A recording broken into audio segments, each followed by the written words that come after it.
Because of the obvious threat to untold numbers of citizens, and because of the crisis which is even now developing, this radio station will remain on the air day and night. Officials and newsmen at first discounted those eyewitness descriptions as being beyond belief. However, the reports persisted. Listen to them. Children of the night. What music they make.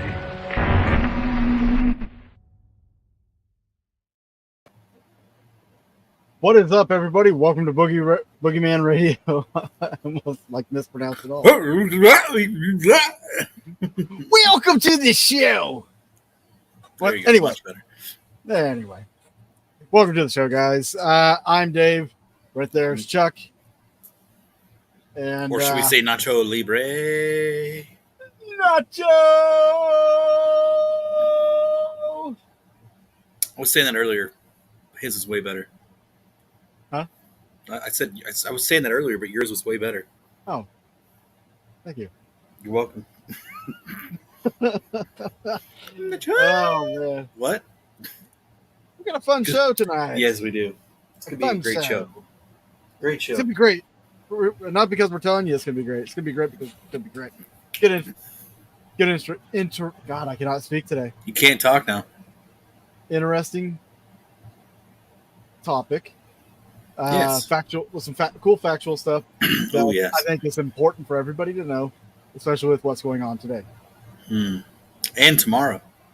And tomorrow. What's going on tomorrow? Tomorrow, 3 whistleblowers are going to be in front of the House Oversight Committee to talk about UFOs and UAPs and the government's involvement. 4 years. Damn. What's up, Cassie? Yes. Hey, Cassie. Now, we'll get into this, but we'll get into it in a little bit. There's definitely some details of certain people we have to talk about, and people that we have to talk about that have come out since before all this newer stuff that really started back in 2019, and I feel like it's spearheaded since then. But I'm telling you, Gary Busey is an alien. I thought Elvis was an alien. Oh, no, he was abducted by aliens. That's right. Abducted by Gary Busey. That's abducted by Gary Busey. Gary Busey is 148 years old. Still alive? Still alive. That alien, man. Fair point. I would have never guessed that. How was your week? Oh, my gosh. My week is interesting. I've had a lot of conversations with a lot of people this week. Okay. So some of you that follow me on Facebook, you see my post about like, hey, if I did a tour, a paranormal tour, who would come out, who would want to buy tickets and come investigate with me and mystery guests. And it was received pretty well. Now, in order to be able to do this whole thing, I've got to get everything in order. And what I'm looking at doing is I would probably end up, I'm going to try to hurry this thing up if this is going to come to fruition. Working on a Midwest mystery tour, and it's not just going to be like the 4 states here, like Kansas, Missouri, and Oklahoma, and Arkansas. I'm talking whole Midwest. I've got people from Minnesota that want me to come up there and do something. Ohio, Indiana, Texas, Kansas, everywhere. So it's been received really well. Good. And I've been talking to somebody about funding it on the front end to get it going. And what I will probably do is just like try to take a month off from work and go and do these events. And I think that'll be fun. Guests and do investigations. It'll be a great time. Oh, I think it'll be a blast.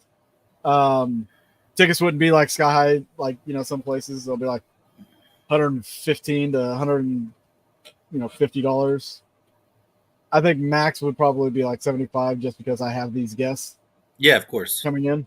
So, I mean, it'll be a cool interesting kind of thing to get set up, and I think it'll go well. I want to do it in November, so it's not like too hot, too cold, and Halloween will be just fresh off of people's minds. Oh yeah. Get it knocked out in between Halloween and Thanksgiving. Like we can do it. We can do it. And if anybody watching or checks this out later down the road, and you're like, "Hey, I want you to come out here," get on Facebook. Let me know. We'll discuss things. I also heard from Justin Spurrier. It's been a while. Finally heard from him. He called me the other day. Ye old Spurrier. Yeah. He's got something interesting going on. He's been trying to get me out to Kansas now. Okay, so not Garnett, something else? Something else. Okay, I might know maybe what it is, but who knows? He invited me out to a place a little while back, and I couldn't go, unfortunately. Yeah. So yeah, that was unexpected, and then that's pretty much it. That's pretty much all my week's been. I did get that recorder, guys. Hey, so everybody knows, a coworker had her husband buy this for me on my day off. I wasn't there when he did it, but here it is. Got a gnat flying in here. Here it is. This is the recorder that I have been gushing over. This is a Panasonic. Find the damn model number. There it is. I wonder if you can still get little tapes for it. Yeah, it's just regular cassette tapes. Oh, okay. Should be able to order them online. It's the model number RQ355A. So if you want to check that out, you can go online, check it out. But this thing probably, I haven't done much research on it. Probably came out in the 90s, right? I'm guessing around the same time that the DR60s came out. RQ what? RQ355A. I've not had time to do any kind of research. I literally got home with this today. Okay. Vintage tape recorder cassette player. Okay, yeah, cool. Pretty dope. Looks like you could buy stuff online for it, but anyways, yeah. So it's got variable speeds, like when on playback, you can vary the speeds. Has voice activation on it. Microphone's right here. Nice. Mic sensitivity, I can adjust that as well. Add a microphone. Just record straight to a tape. So, we were talking about analog versus digital, and this is something that I've been wanting to try ever since I saw it. Oh, it's got a speaker on the back too. Nice. But this is something I've been wanting to try, and I'm wondering, and I'll have to talk to some people, the microphone system and the recording system.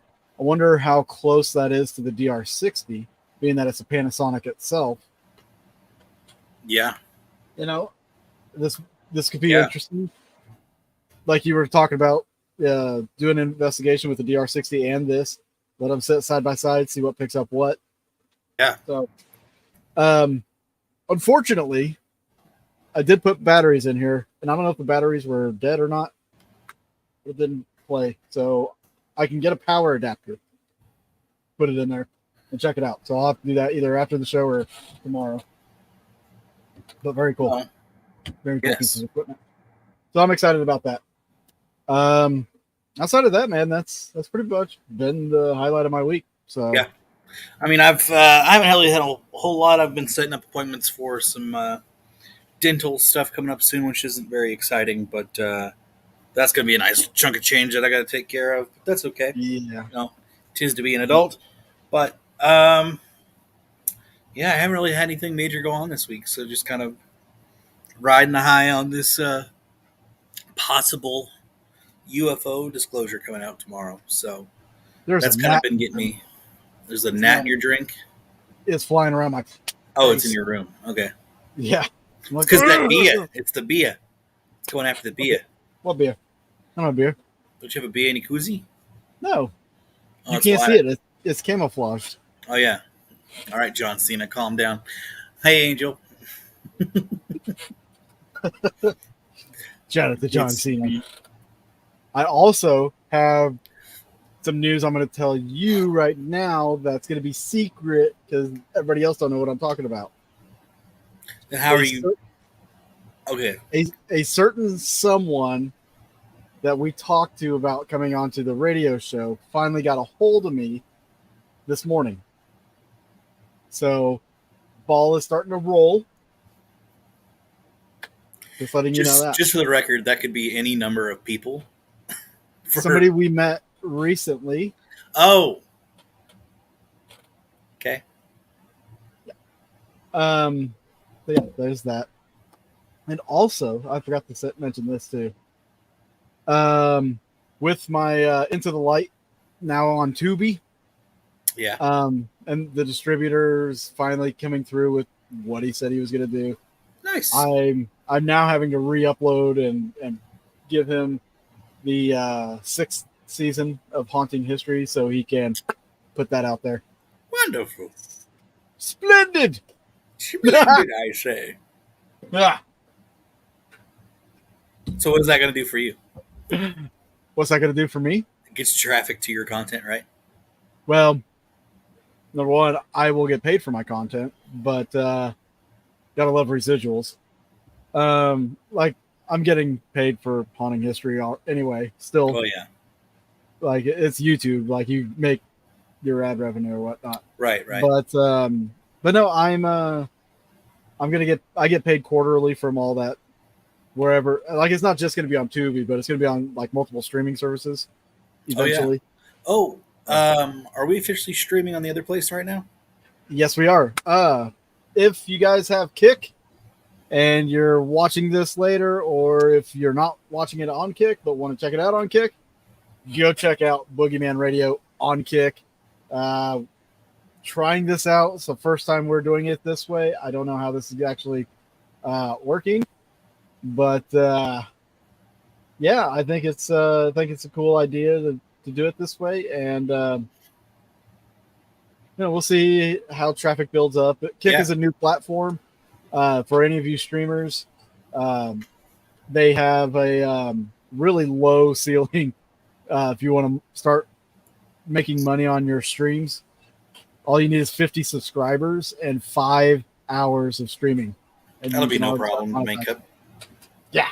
Yeah. So Angel has a question. Yep. One of y'all. I don't have anything lined up right now, so I don't have anything lined up until probably September. So, like a claimed demonic spot. Not us. Not I, says the fry. Now, if somebody approaches me with something the next week or so, I'll be a little skeptical. Thanks, Angel. Now, I suppose this is all public knowledge now. With that tour, I was looking into adding the Joliet prison to the tour and doing an event there, but they, I guess, have stopped doing anything paranormal, which is a shame. I don't know why. It's the decision of the powers that be, but like, who knows? Maybe one day they'll start doing it again. I don't know if that's just because of the building or just somebody's beliefs. So, both. A demonic spot. I can't think of anything. I tend to try to stay away from those personally. So, except for the bathroom where he unleashes the demons. Exercise them. Demons, get out! Help me, Father! What? Who does number 2 work for? Oh, great movie. Who does number 2 work Drop for? A comment down below or in the comments right now if you know what movie that came from. It's a good one. Trivia. I don't know if I have faith in people that know that, but I mean, some maybe. It was a pretty popular movie. Pretty popular. Well, I did say claimed. Okay, so I want to put this out there real quick. I watched the latest Project Fear, and I don't need to put this on my other YouTube channel, but I was severely disappointed in those guys. Yeah. Did you watch it yet? No, but I kind of if it is it the supposed capture. Yeah, Yeah, I saw the picture of it. they made such a huge deal out of it. Cassie's daughter says, "Your mom said that." What? I I don't know what we were talking about. I think Obviously, it you're being was sarcastic. something. Like your mom said that, Yeah. Exactly. I just don't know what. or get out, demon. Uh that could be. That could be. Your mom Ah. says that. Okay, that makes sense. Your mom goes to college. Exactly. Your mom's trying to get a good education for herself. Oh yeah, it's great. But so yeah, I saw the picture of the supposed capture, and I was not. Mm-mm. Yeah, lots of pareidolia. Lots of pareidolia. Yeah. For anybody that wants to know what we're talking about, just after this show, just meander over there. Yeah, go check out their channel. I mean, their first 3 episodes are pretty solid. The first 2, especially. Third one, meh. I think they're kind of getting into that like okay. So mind you, I haven't watched the full investigation of that first video, but obviously the third episode, I want to say, or the third location. This last one. Yeah, it just to me it didn't have a lot going on with it as compared to the first 2 locations. Yeah. Like the first 2 locations, there was a lot going on like at either location, but this one, not so much. Which maybe that's them getting into, hey, paranormal things don't happen all the time. Nope. If they're reacting like that to this photo, Yeah, I know. Nice. that's not what I meant. That's exactly what they went. What you meant? Okay, cool. That's exactly what I Speaking of governmental cover-ups, that was a horrible transition. no, it wasn't. Only because you called it out. Government ghosts. I bet there's got to be a program out there for investigating ghosts. There's got to be. Got to be. There was at one point, I'm sure. Yeah. But all right, let's just roll into it. Guys, are you guys ready to learn some shit? Because here it comes. Let's learn some shit. Let's learn some shit. Take it away, Chuck. All right, so as of recently, we've had a lot of UFO stuff coming out, whether it be videos from the Pentagon, military or ex-military pilots, even people who don't really have necessarily first-hand knowledge, but they say that, oh, I have first-hand knowledge of someone telling me these things exist. Right. So, hearsay, unfortunately. But to me, the reason why I think tomorrow is such a big deal as far as UFO stuff goes is it's a House Oversight Committee that will be broadcasted live on TV. So you can take this one of 2 ways. Well, 3 ways, actually. 1, it's all real. All the stuff they're talking about is real, obviously. 2, it's not real. 3, it's fake. It's fake disclosure. They're just trying to make us, or trying to distract us, make us believe in stuff that may not be necessarily the case. I love the eyeballs on the bottom of that, by the way. I did not. I just now noticed that. Clever. Malvern Manor. Clever. That's perfect. That's perfect. So, to me, where this all goes back, not only obviously back in the 80s, 90s, where we really first started talking about stuff like this, but here more recently, I want to say how they exploded was the exactly, smoke and mirrors to keep us occupied. More recently, I feel like stuff really kind of hit the fan back, or not hit the fan, but kind of exploded back in 2017 and through 2019, where the Freedom of Information Act really just helped people get a lot of general data. So, for those that don't know, the Freedom of Information laws allow access by the general public to data held by national governments, and where applicable, by state and local governments. The emergence of the Freedom of Information legislation was a response to increasing dissatisfaction with the secrecy surrounding government policy and decision making.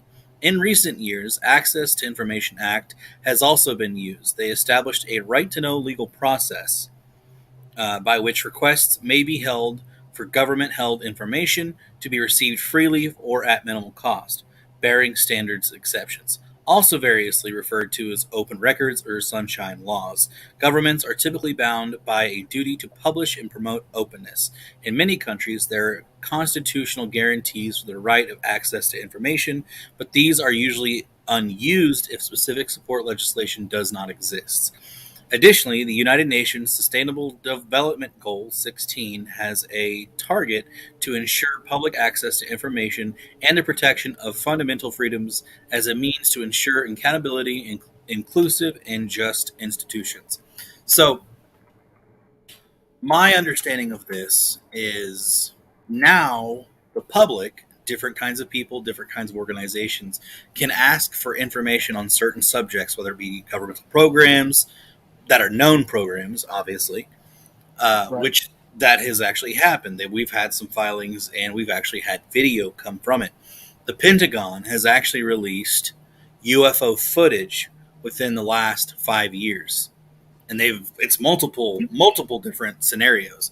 So a few of them I actually want to go ahead and play with you here, play for you here, Whoa, man. play for you here, Okay. play for you Yes. here.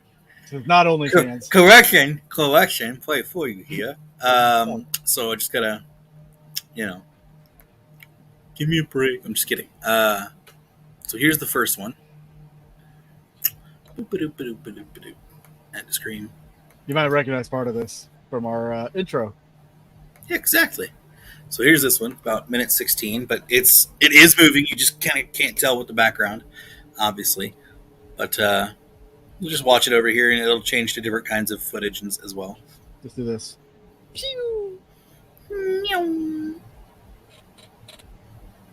This is our actual government, like, tracking these unidentified flying vehicles. Obviously, they're not going to be the best to picture because they're all FLIR pictures. I think they did that on purpose, personally. But it really begs the question and confirm there are vehicles out there we cannot explain, and the government can't explain either. And I want to say this video actually is from the 90s, but they just released that's an it. older video for sure. Yeah, they just released it more recently, I guess. I will say a lot of it was very popular around, I want to say, Operation Desert Storm, Gulf Wars, Iraqi War, like around those time area, like there was a lot of UFO footage coming out around that time. Yeah, and not just footage, but like accounts.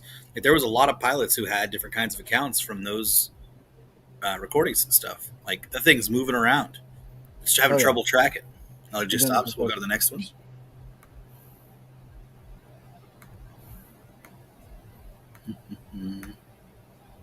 You're listening to the audio podcast. Yeah, exactly. It's going. Well, this one's got a little audio to it. Turn it down a little bit so it doesn't make everybody go deaf. Dude, this is a fucking drone, bro. There's a whole fleet of them. Look on the ASA. My gosh. They're all going against the wind. The wind's 120 knots from the west. The whole thing, dude.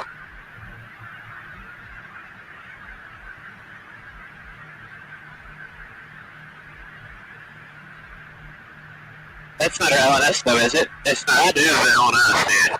Well, if there's like... Look at that thing. Look how it's moving. It's rotating. Dude, this is a fucking drone, bro. I wanted to hear his response one more time. That to me is pretty awesome. Like he thinks it's a drone, but when they investigated it, it was not a drone.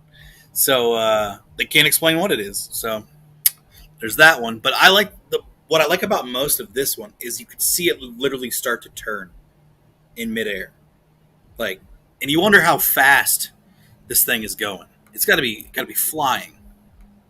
120 knots is what they said. I want to say. And then there's one more.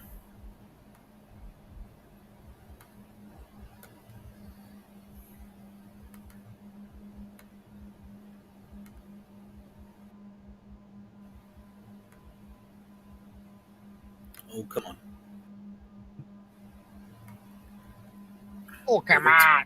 Oh, yeah. Oh, yeah. Come on. All right, here we go. And Wait. play it.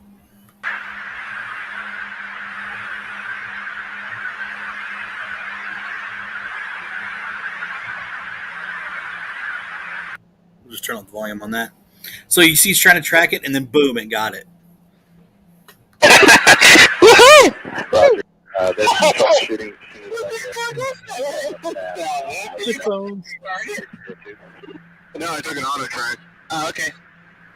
Oh my gosh, dude. Wow. Look at it fly. Now, imagine how much. Well, not imagine if you. I guess you could imagine if you want, but imagine how much more video is out there like that. But not even just FLIR, but actual normal footage that is out there from the government. I'm sure there's tons. You remember E-Bombs World? Yeah, E-Bombs, yeah. Okay, so there was a video that was on E-Bombs World that I remember somebody was like shooting video out of the window of a plane, and just to the side of the plane there's like this UFO, and they capture it coming up, and then it just goes pew, takes off out of like just like that. Back in the day, like there wasn't really any home editing software that could pull that off. So like that right there, it made me wonder, like, I mean, how real was that? And I can't find that footage. I've tried to look for it, but I've never been. Oh, what I just showed you? No. Oh. No. I got you. I was like, I just found it. No, this is real, like regular video footage shooting outside of a plane, like a passenger plane, like a passenger on an airliner. They had this UFO that come up by the wing and then just shot up into the I'm sure all sky. amazing footage has just been completely wiped from the internet. It's actively monitored. Actively monitored. Then the men in black come in, like, I need you to look at this pen. Exactly. But so to me, just beginnings of stuff like that is very powerful. And more recently, the Whistleblower Protections Act was actually revised because we've always had like a Whistleblower Protection Act of 1989. So not always, but we've had one for a long time. But it was revised here recently to help help people kind of remain anonymous and protections for said people. So like their reputations are on the line. Their reputations are on the line. Their lives are on the line. And I mean, so in a sick kind of way, I think whenever I hear people talk about like substantial claims in the UFO or UAP area, it makes me think, well, one, you're still alive. So big one, especially if you look at the 90s. Yes, when people mysteriously died a lot. People tied to mysterious people dying, or people dying in mysterious ways tied to certain people, or worked for certain people. You thought I was going to say somebody, huh? Well, and I'm just saying in general, like just to overlay here. I said it. Yeah, he said it. He said it. Or the certain cook found in a certain pond behind a certain somebody's house. Did you know that happened to was it Bush as well? I think it was Bush. Somebody, certain cook was found behind certain someone's place. I actually, what's so scary? This is scary. I used to work on Scott Air Force Base, right? Okay. And some of the people that I worked with were military or they were involved in government work. Okay. And some of these people knew people, and I got to know them. What I did on base, like initially, I was working at like the commissary. It was a retail store. The base Scott Air Force Base is awesome, but there are buildings that you have to get like special access to, and there are some buildings I was able to get special access to because we had to go and get stuff out of the buildings. Yeah. But one of the guys that was taking me to some of these buildings, I guess he was former Secret Service during the Bush administration. Not George Bush Jr., but the other George Bush. Senior. Yeah. Not W. Not W. But he told me that some people that he knows informed him of a suicide that happened at the White House. How it was not suicide. I'm like, what? I stopped and freaked out a little bit. I'm like, dude, why the fuck are you telling me this? Why are you saying this? I don't want to die. Do not tell me this. But apparently a certain president took somebody out behind the White House and had him. Bing, bing. Yeah. And they rolled it as suicide. Could you imagine, like, you're just doing your daily duties at the White House and you walk in on a secretive meeting on accident, and right as they say something important, they just all look like, well, wrong place, wrong time. I was just hired to clean the windows.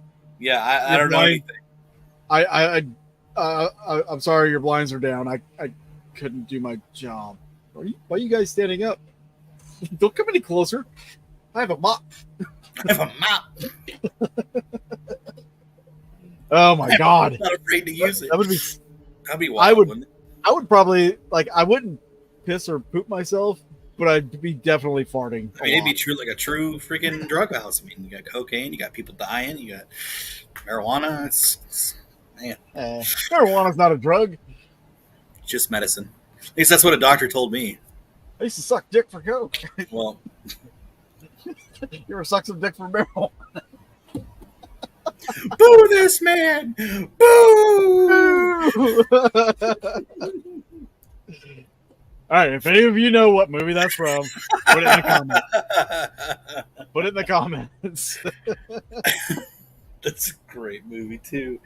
My gosh. Okay. All right. So.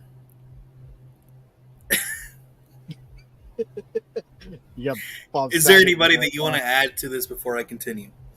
Well, I guess, should we jump to, I don't know if you would call him the original whistleblower on UFO activity and stuff, but certainly he's become one of the most well-known. I would say he's a household name. Yes. In the conspiracy world of UFO disclosure. Yes. And if you're wondering who we're talking about, we are talking about one, Mr. Bob Lazar. Lazar. Who is Bob Lazar? Well, in 1989, a man was interviewed live on Las Vegas local TV with his identity hidden, with only the silhouette of a man's head and the name Dennis. He made extraordinary claims of secret work the government was conducting at a secret facility near Groom Lake, Nevada. And more than just stealth aircraft technology or high-tech weaponry, no. Dennis was talking about advanced technology. Technology so superior that it could only have one possible explanation. Aliens. That guy is not named Dennis. You haven't caught on. It's Bob Lazar. Oh, can I make a really brief... I'll do it later. It's with the aliens guy. It's something he came out with and said, and I was very surprised that he said it, but it makes a lot of sense. Alrighty. We'll say it later in a different episode. I remember. So Bob Lazar claimed to be a former scientist at the Los Alamos National Laboratory, which is run by the Department of Energy. Bob had said that he worked at a secret facility, often referred to as Area 51, but actually known as S4, located 15 miles south of Area 51 proper. During his 6 months of employment at the black site, he was assigned to work on a highly advanced propulsion system. Yeah, some of you were kind of wanting to jump in on? I just thought the perfect way to make people to have people stay away from where you're actually doing government research is to set up a completely different distracted location from down the street Yeah. from where you're actually at. Hey, let's Here's put a up couple signs. buildings. Hey, here's Area 51 over here. Go over here, guys. This is the actual giant fenced-in area that says you'll be shot if you storm this area. Has anybody ever really been shot? I don't know. There's a lot of YouTube videos of people like crossing the line, and they get approached. That's it. Yeah. That's not a bad point. Pay no attention to the man behind the curtain. That's a good point. Look over here. Don't look over here. Look over here. So propulsion was Bob Lazar's area of expertise. Lazar claimed that he was part of a team that was explicitly tasked with understanding the advanced reactor that powered the propulsion system. The magic reactor was fueled by a then unknown element referred to only as element 115. Yes. With 115 referring to its atomic number. Back in 1989, the periodic table only had elements with atomic numbers up to 108. But in 2015, the element moscovium was recognized, and its atomic number is 115. Coincidence? I think not. After 26 years, Bob Lazar was right about something. Although Bob Lazar notes the element he was working with at S4 was extremely stable and not radioactive, unlike the versions of moscovium that we have so far. Whatever this alien element was, they likely sourced it from a nearby supernova or had the technology to create it, something we are still lacking. So I'm going to pause right there. If there's anything you want to add about Bob Lazar, let's throw that in there. Well, so have you ever watched his documentary on Netflix? You ever watched the Bob Lazar? Yeah. Have you ever watched it? Parts, but not all of it. Okay. So, went through it. Awesome. Great documentary. They did a fantastic job. Obviously goes into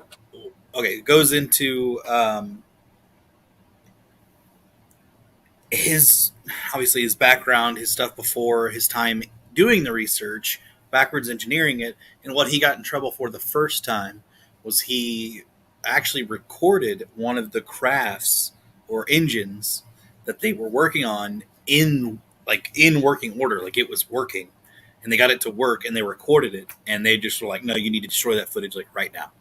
So could you imagine?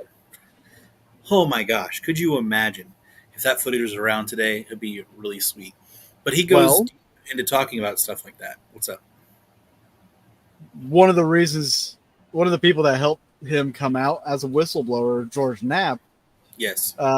He used to take George Knapp to the range that overlooks Area 51, and he would show them and tell them what time UFOs would appear, and they would actually record them on video. So there's that. That's pretty impressive. There's that. And so it makes a lot of sense that he was recording stuff before then. Absolutely. I mean, the dude just knows. He gets it. He was literally there to reverse engineer this kind of technology. And I feel like, so I've talked about this before, but nowadays, what's up, Kelly?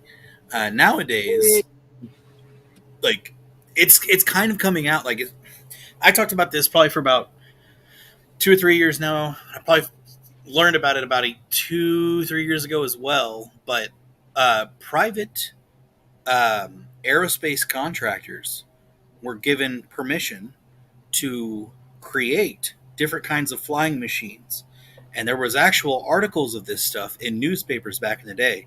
I tried and tried and tried and tried to find that information on a different article that I had read, and I just could not find the article anymore. So it's really bumming me out that I couldn't find it. But I have actually read old newspaper clippings of reporters reporting on these contractors trying to build different types of aerospace technology because they were given the permission to do it, which they were given access to different kinds of technology to reverse engineer it. And some of the descriptions they were giving were a lot of the descriptions that we have heard of spacecraft in the last 20, 30 years. Right. Whether they be cone shaped, triangle shaped, pyramids, saucer shaped. Like there has been so many. That's linking to me. That's like the proof in the pudding, right? That's the linking both things together. That they said it back then. Eyewitnesses are saying the same thing. How would they know about the articles back in the 40s and 50s? So let me ask you this: have you heard about the company that's going to be releasing a trial run of flying cars? I think next year. The one that got the approved patent, like from the government, or basically, it's like it's an approved. No, they're supposed to be releasing and selling some trial. Yeah, they were officially given the okay to do it. They had to get permission or something like that first. So this is happening at the same time they're making UAPs a normal thing. Yeah, funny how that works. Think about that. Like how it makes you wonder how long they already knew about flying objects. But they had to make it normal. So like whenever people are flying cars, people are freaking out like, oh, I just saw a UFO. Yeah. Well, see, this, for me, so at one point I thought about getting my pilot's license. I still do. But all the regulations and rules that go into stuff like that, just for flying in certain airspaces alone, it's so tight. So like thinking that we're just going to get flying cars and be able to fly anywhere we want to, no, that's literally impossible. We're going to have to stay a minimum, like, I'm trying to think. You're going to have to fly in a zone. Yeah, you're going to have your own air zone because planes are going to be way up here, and ascending to that. So you can't be anywhere close to a flight pattern that a plane will take coming out of an airport. You know how much that's going to hamper down flying cars in cities? A lot. Then you think about safety regulations with the cars themselves that are going to have to apply for like things like you think hitting a deer is bad. Imagine flying at a certain altitude and nailing something big and on a car engine or propulsion system. There's horror stories of helicopters or jets flying into birds, and the bird just going right through the windshield. So it's just like a bloody mess in the pilot, basically. Or think about this. Some car accidents you can survive. But if you're at a high altitude and you get into a car accident and then you get into a crash after that, that's a double. Yeah, I don't know how they're going to do it. I really don't. Like, we've been thinking, we're going to find flying cars. We're going to have flying cars.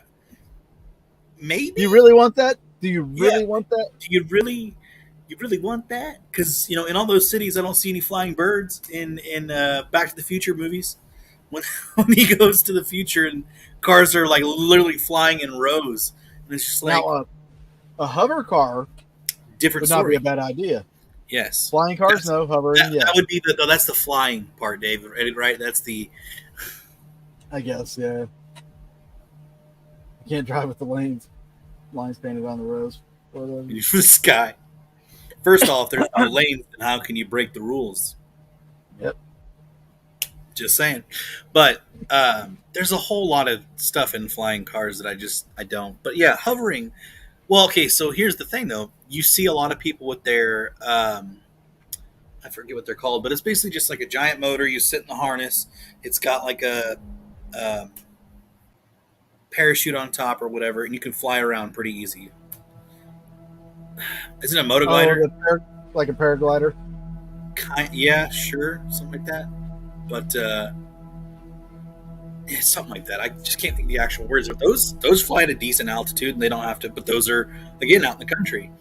But I will say I've literally watched a guy go land in a McDonald's parking lot in one. Jesus.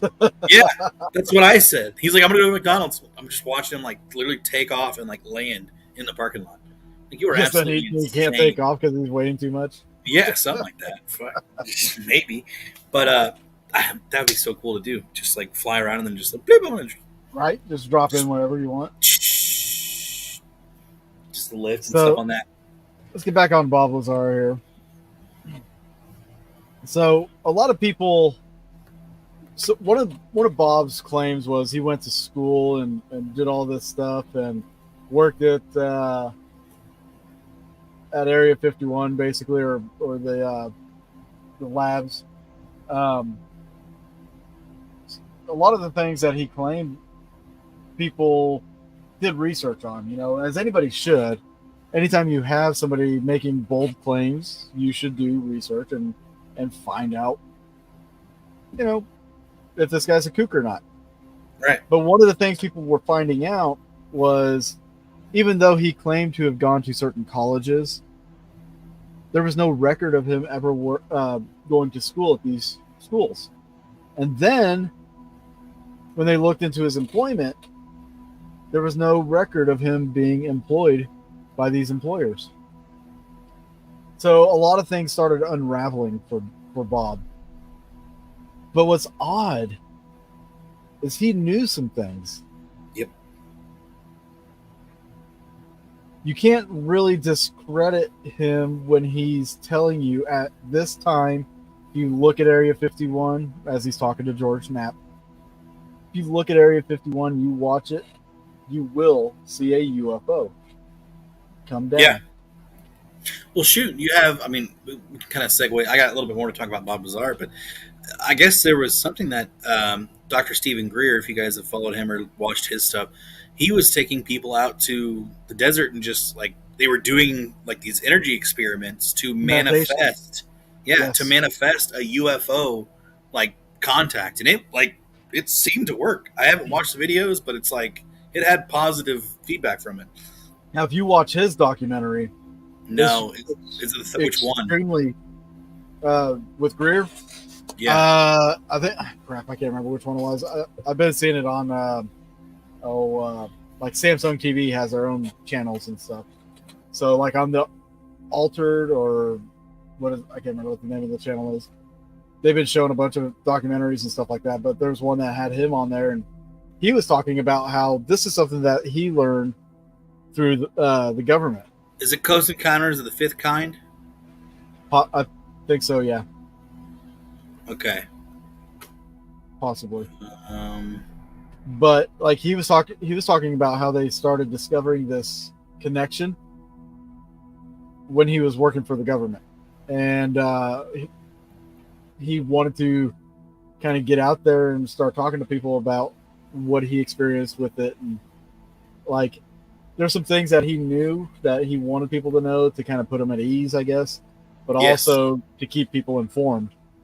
And one of the things he's doing is he now does these seminars or whatever, and he takes people out, like he did it in Florida, where they go out and they meditate and they basically call upon these UFOs and they appear. It's insane. And it kind of goes with this whole mind telepathic frequencies kind of thing, which we kind of hinted at with Austin last week. But Greer's an interesting man oh yeah. for sure. I want to. So before we get into Stephen Greer, there's a few more things that I want to talk about with Bobby? Lazar here. Yeah. Yeah, let's do it. So I looked up I found an article from Decider, and they're talking about the 9 things they learned from Bob Lazar's Joe Rogan interview.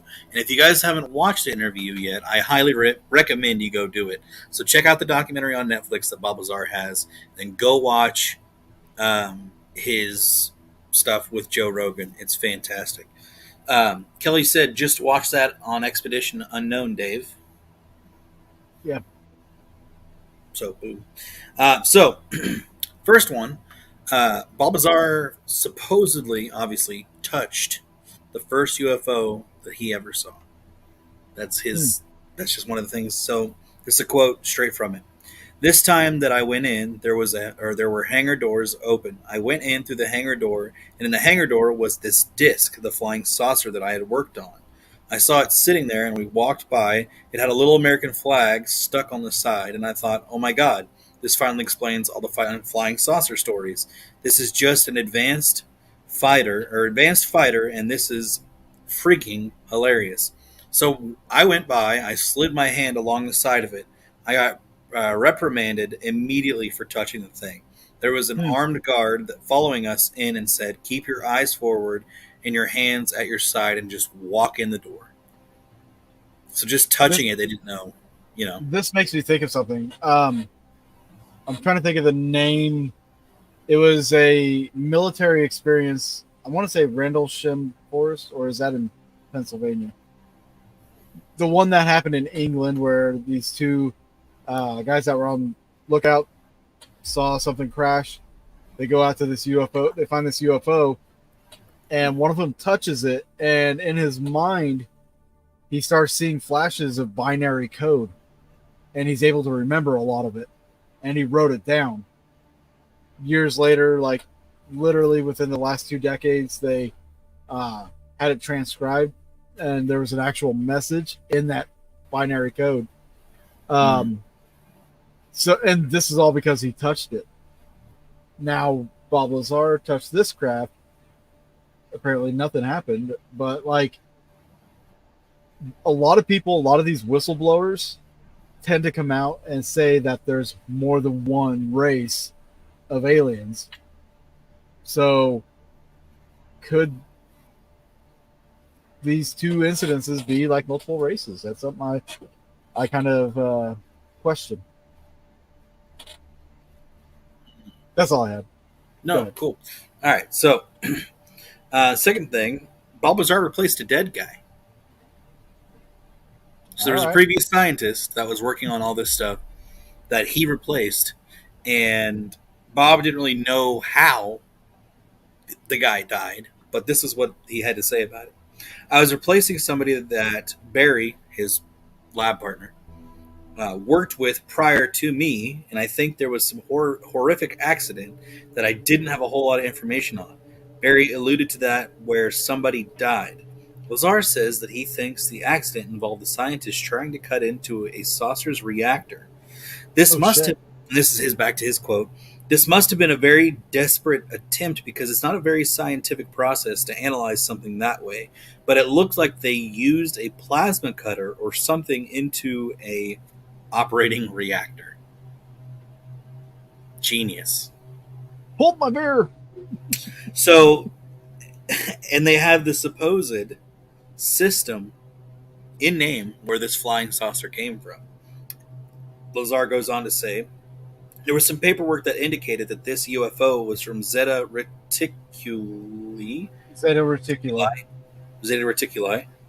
How they obtained that, I haven't the slightest idea. It wasn't just from the Zeta Reticuli star system. It was that they called ZR3. It was the third planet in the system. There was no other information about it other than supposedly where the craft came from. Zeta Reticuli. What? Hang on. Let me just say this.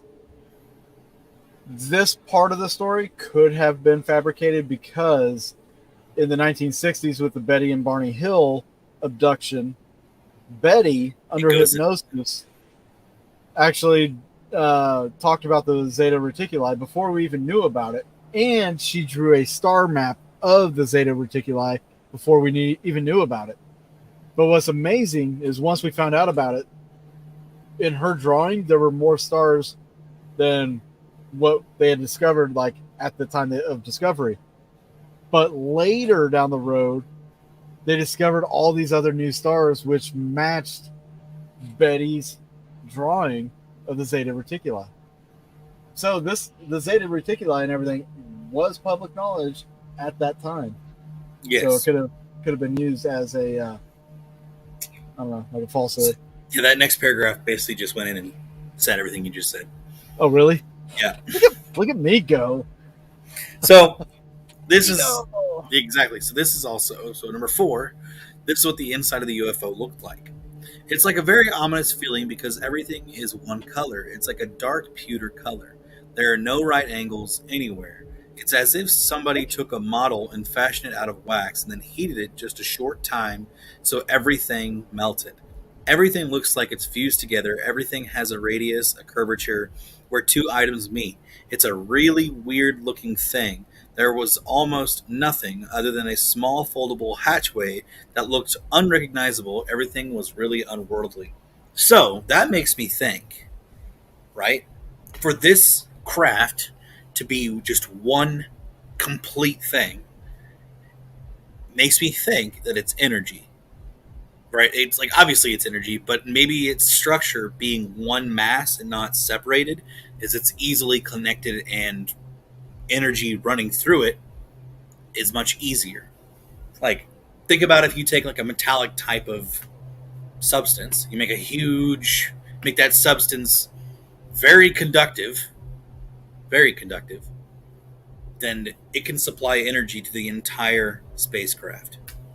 So let me simplify it. Think of a saucepan on a burner. There you go. The heat will conduct and radiate the rest of the saucepan from a central point. Boom. The reactor. Right, so let's say that the reactor or the energy source of this ship is the only thing that I would say that isn't a part of the ship. Like you could take it in and out, put it in, ship comes alive.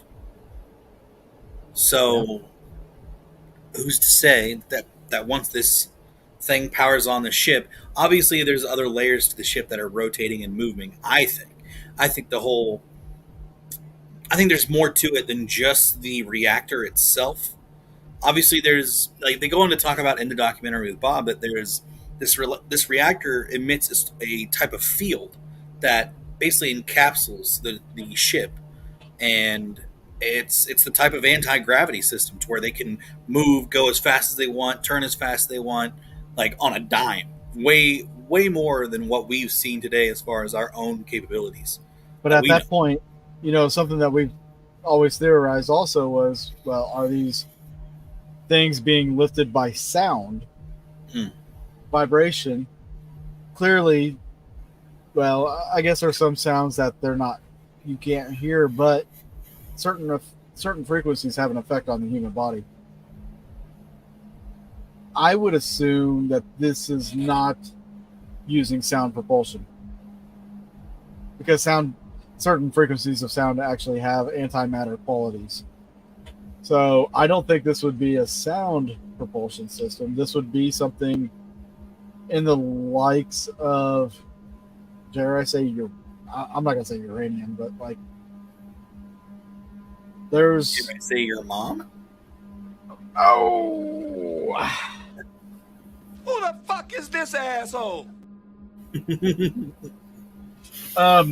said it enough times on the show already. At least our recordings have. Yes.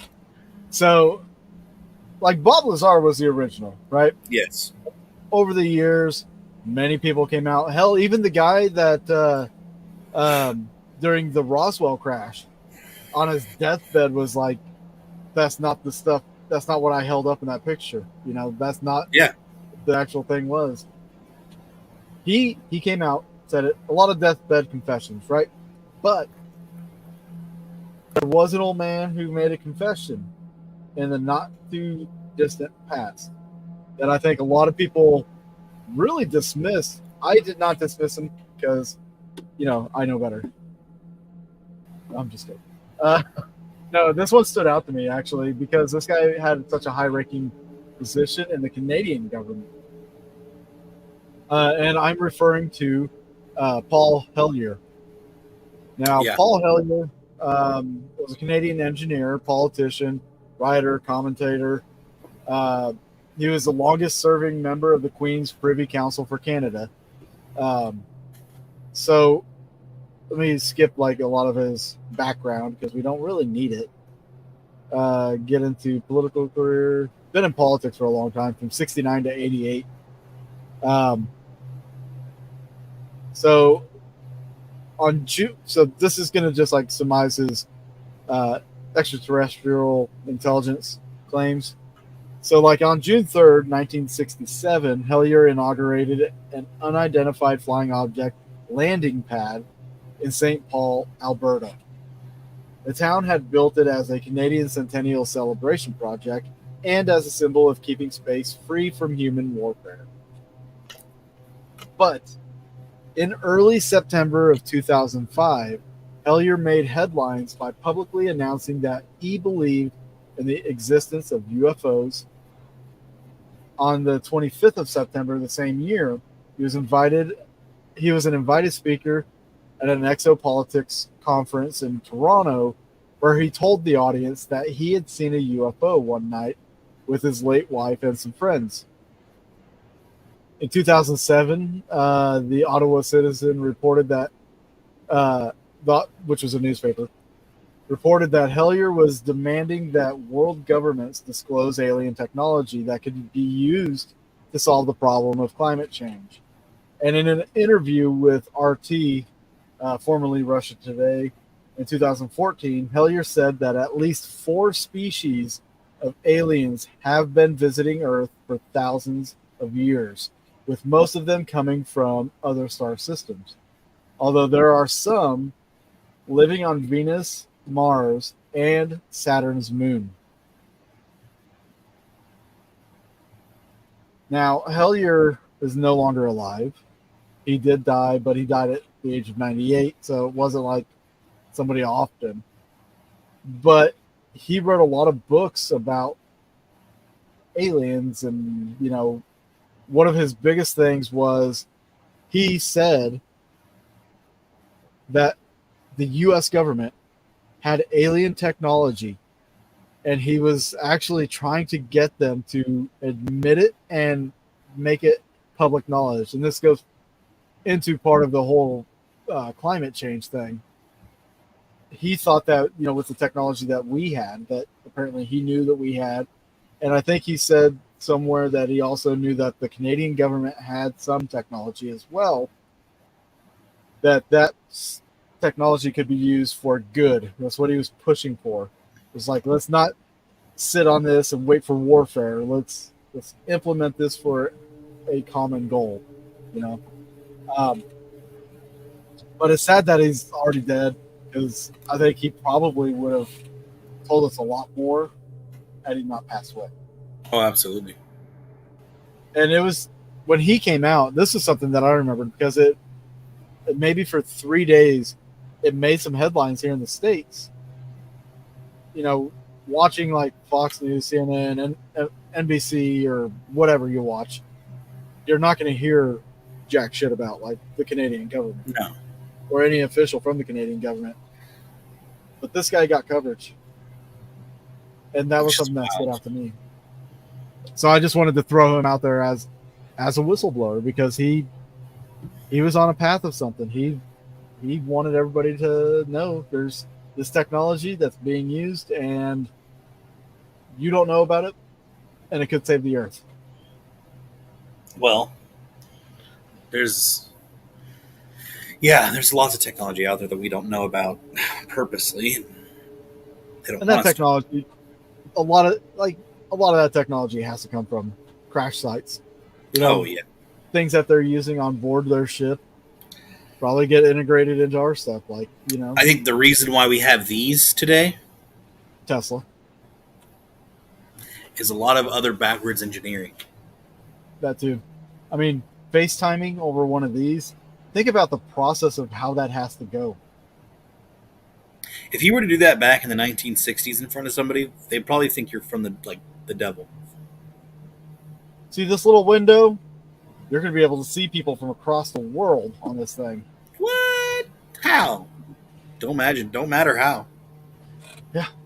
This thing is going to like send a signal, and it's going to digitalize your appearance. Like, it's going to send it into outer space. Yeah. Well, it's I think of how much, like, I try to think sometimes from our parents' eyes, right? Like how much has changed in their eyes, like just these last 20, 30 years, how much things have changed technologically.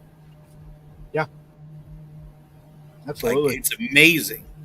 So I've always suspected that because of aliens, we were able to backwards engineer a lot of this tech and change and come up with a lot of this tech and figure out, well, okay, so we have this material here on Earth, we have this material here on Earth. If we bring these together, we'll get this, and we can create this.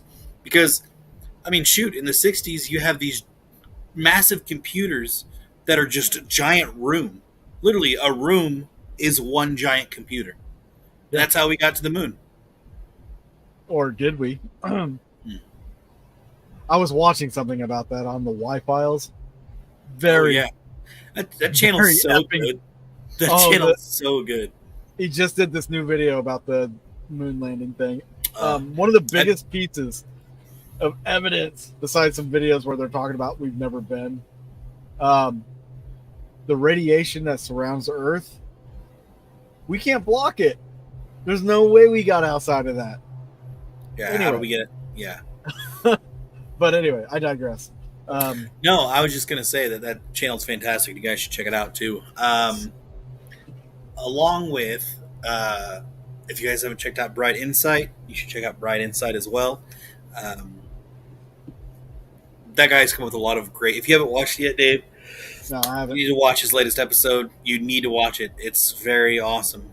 It's so Jimmy at Bright Insight. He got his kind of not kickoff or start, but he started pointing out the facts of this certain location called the Rishat structure or Eye of Sahara in Africa. Yep. So. Oh, okay. This is what we were talking about after the show last week. Yeah. So I'm telling everybody else this real quick. Yeah.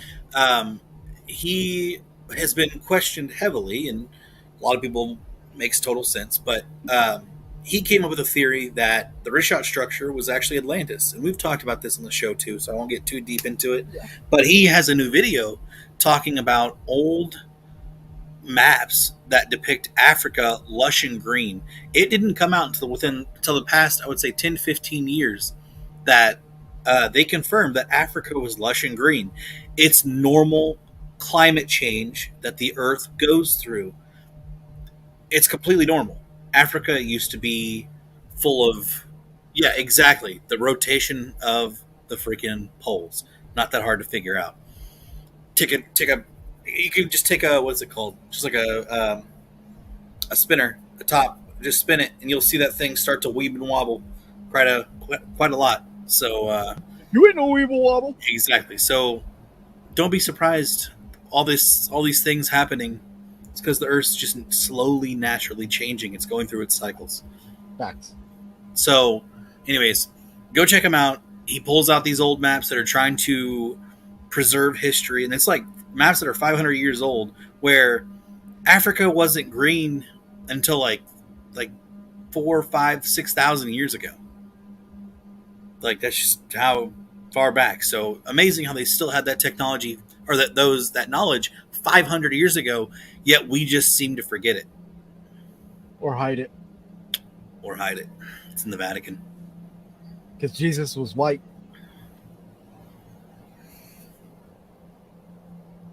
I'm a Christian and I know Jesus was not white. It's stupid.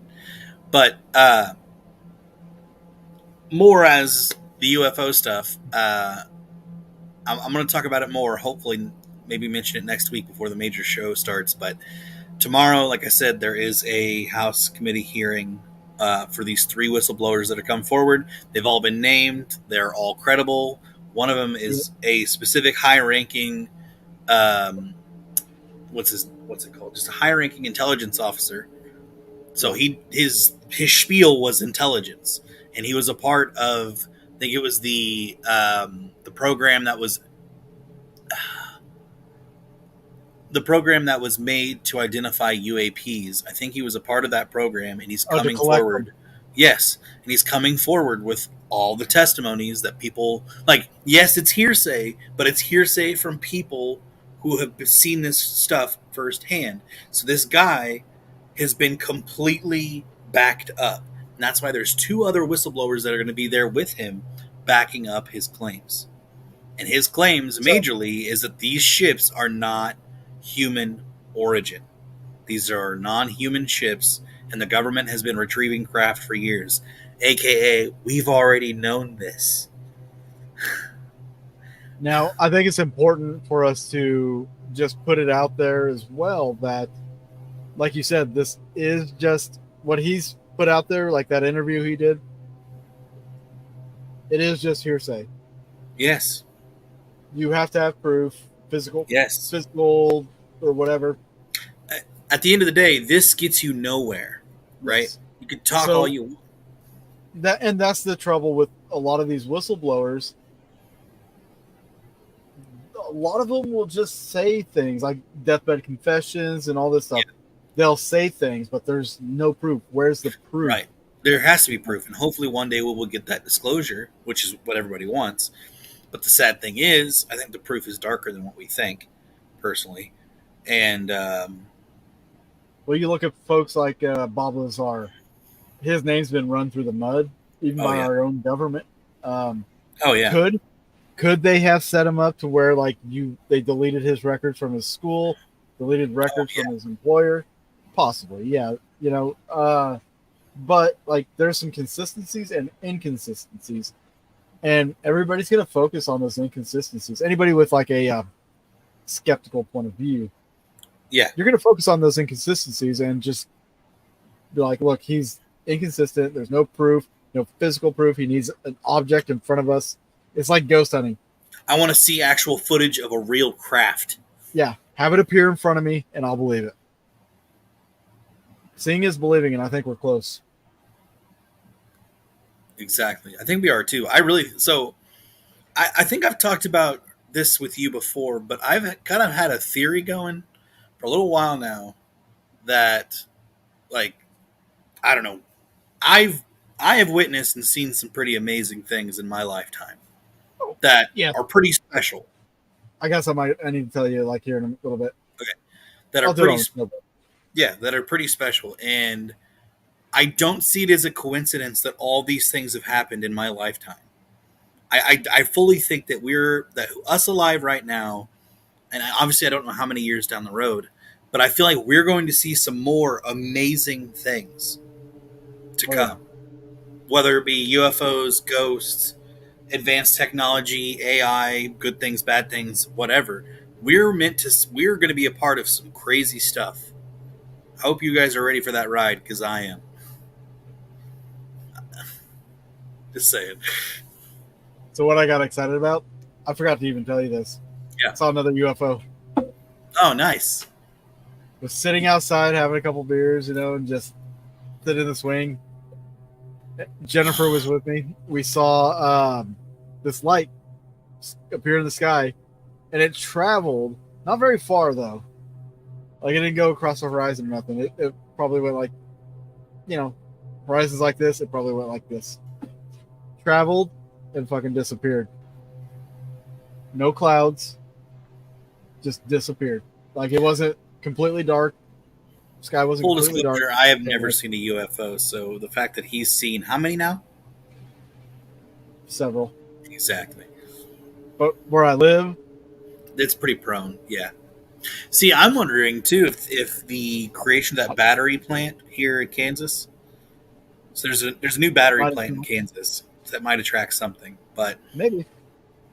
I think I'm going to do a short 5-minute documentary on the guy that got abducted somewhere around here back in the 80s.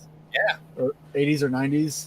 I don't know if you guys know about this or not, but where I live, somewhere within a mile radius, there was a guy that was abducted by aliens. They had the cops called out here and all that shit.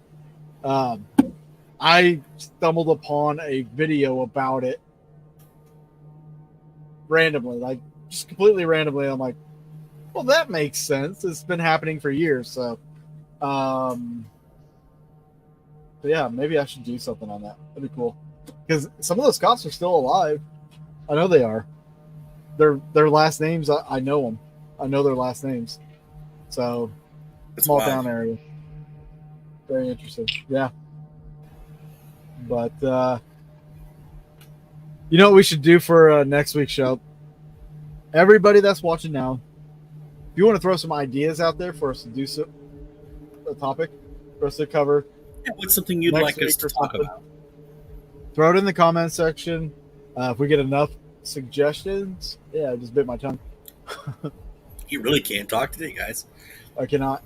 If we get some suggestions, enough suggestions, we'll put up like a poll, and then we'll have everybody vote. And then we'll do one of them. I need to watch more Expedition Unknown. I really do. Kelly says campfire stories with John. You do need to do another campfire story with John. Should we save that for Halloween though? Like, I think it'd be more fitting to do John's campfire stories in October. I can put one up right coming now. Is it one she's already heard? Probably.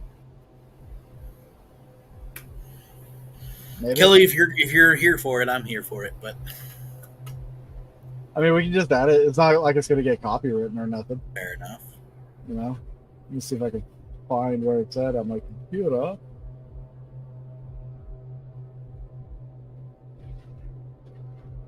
Maybe. Things are harder than they look.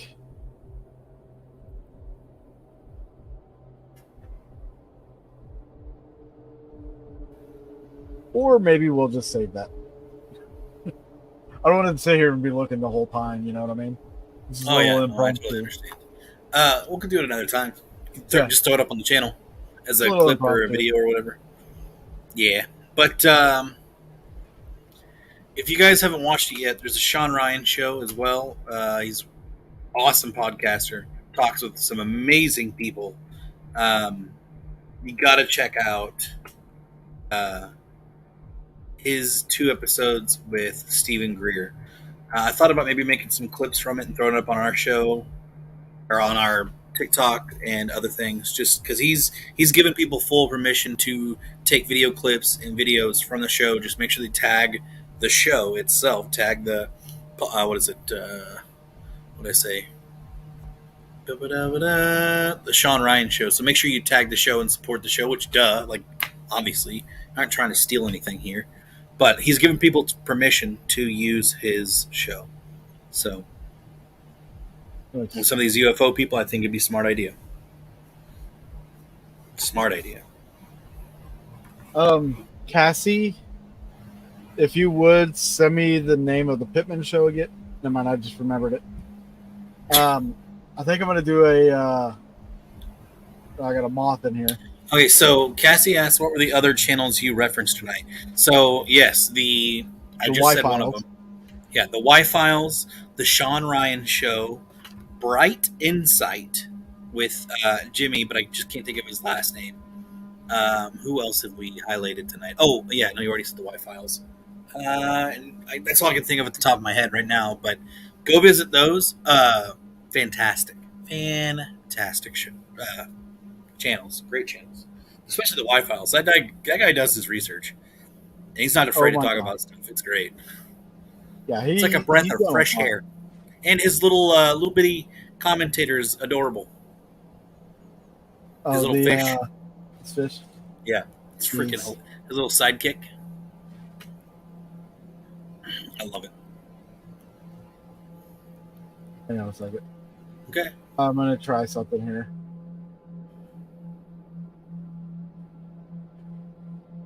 All right. So I guess it's not my videos. I have no idea where it's at.